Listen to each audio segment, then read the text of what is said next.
দর্শক, এই মুহূর্তে বাজার দরের খবর জানাতে চাই। রাজধানীর মহাখালীতে রয়েছেন সহকর্মী রাকিব আল জাবেদ এবং ঢাকার বাইরে রাজবাড়ীতে রয়েছেন আরেক সহকর্মী সুমন বিশ্বাস। আমরা শুরুতেই রাকিব আল জাবেদের কাছ থেকে ঘুরে আসতে চাই। রাকিব,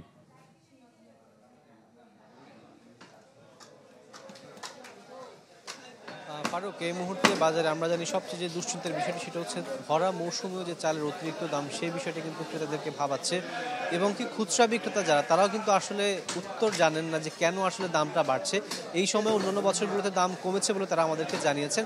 এর পাশাপাশি আরেকটা দুশ্চিন্তার কিন্তু নতুন কারণ যুক্ত হয়েছে, সেটি হচ্ছে সয়াবিন তেল। আমরা দেখি যে শীতকালে আসলে নানা ধরনের কারসাজি হয়, তবে পরিবর্তিত পরিস্থিতিতে অন্তর্বর্তী সরকার বেশ খানিকটা উদ্যোগ নিয়েছিল বাজার নিয়ন্ত্রণের জন্য, তবে সেটি আসলে কতটা কার্যকর হচ্ছে সেটি কিন্তু আসলে বাজারে আসলে বোঝা যাচ্ছে। আমরা দেখতে পাচ্ছি এই মুহূর্তে একেবারেই দেশীয় যে কোম্পানিগুলো রয়েছে সেগুলো ছাড়া অন্য যে কোম্পানি যেগুলো আসলে সচরাচর বাজারে তেল সরবরাহ করে সেগুলোর 1 এবং 5 লিটারের যে বোতলজাত তেলগুলো রয়েছে সয়াবিন তেল, সেগুলো পাওয়া যাচ্ছে না। এমনকি শুধুমাত্র আধা লিটার এবং 1 লিটারের যে তেলগুলো রয়েছে সেগুলো দু একটা কোম্পানি যেগুলো খুব একটা তেল সরবরাহ করে না বাজারে, যেগুলো আসলে ব্র্যান্ড ভ্যালু খুব একটা নেই, সেগুলোর তেল পাওয়া যাচ্ছে। তবে সেটির মান নিয়ে কিন্তু ক্রেতাদের মনে একটা প্রশ্ন রয়েছে, এই কেন আসলে বাজারে এই ধরনের ঊর্ধ্বগতি হয়েছে, কেন পাওয়া যাচ্ছে না তেল, সেই বিষয়টি নিয়ে কিন্তু ক্রেতাদের মনে একটা প্রশ্ন রয়েছে। তবে এখানকার যারা খুচরা বিক্রেতারা রয়েছেন তারা কিন্তু আমাদেরকে জানিয়েছেন গেল 7 থেকে 10 দিন আগে থেকেই কিন্তু তারা তাদেরকে আভাস দিচ্ছিলেন অতিরিক্ত দাম বা তেলের সরবরাহ সংকট হবে, এই ধরনের কথা কিন্তু তারা বলে আসছিলেন।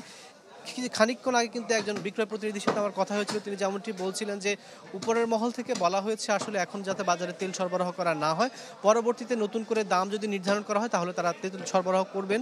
তারা এমনটাই কিন্তু আমাদেরকে এই মুহূর্তে জানিয়েছেন।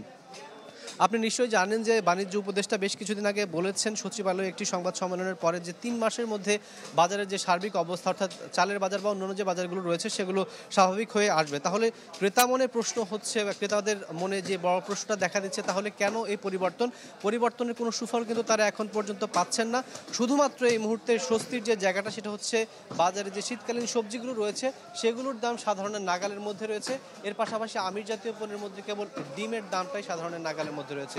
ফারুক, বাজারে স্বস্তি ফেরার আশায় কিন্তু এই মুহূর্তে ক্রেতারা অপেক্ষা করছে। রাকিব, আপনাকে অসংখ্য ধন্যবাদ। দর্শক, আমরা এই মুহূর্তে রাজবাড়ীতে সুমন বিশ্বাসের কাছ থেকে ঘুরে আসতে চাই। সুমন। ফারুক, রাজবাড়ীতে বাজার যেটি দেখছি যে চালের দাম, প্রতি কেজি চালের দাম কিন্তু সব ধরনের চালের দাম পেয়েছে এবং সেটি 3 থেকে 4 টাকা। রাজবাড়ীতেও যে সোয়াবিন তেল, সেই সোয়াবিন তেলের কিন্তু একটি সংকট রয়েছে।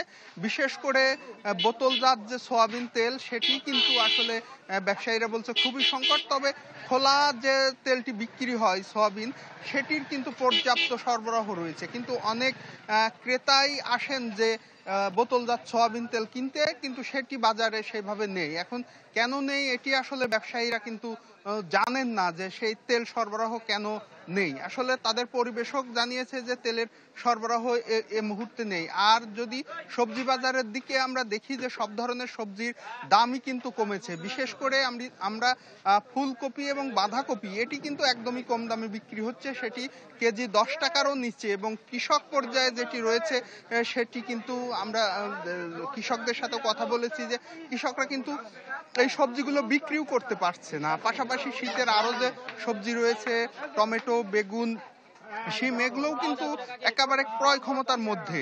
এবং বিশেষ করে পেঁয়াজের দামটিও কিন্তু আমরা দেখেছি যে অনেক কমেছে। প্রতি কেজি পেঁয়াজ বিক্রি হচ্ছে 50 টাকার মধ্যে। সবকিছু মিলিয়ে বাজার পরিস্থিতি নিয়ে, বিশেষ করে কাঁচা বাজার নিয়ে সাধারণ ক্রেতাদের মধ্যে স্বস্তি থাকলেও তেল আর চাল নিয়ে কিন্তু একটু অস্বস্তি রয়েছে। কালার এক্সপার্ট, জর্জ স্যাপ এবং মাইল্ড অন হ্যান্ডস টেকনোলজি সমৃদ্ধ অরিক্স ক্রিস্টাল ওয়াশ আপনার লন্ড্রি এক্সপার্ট।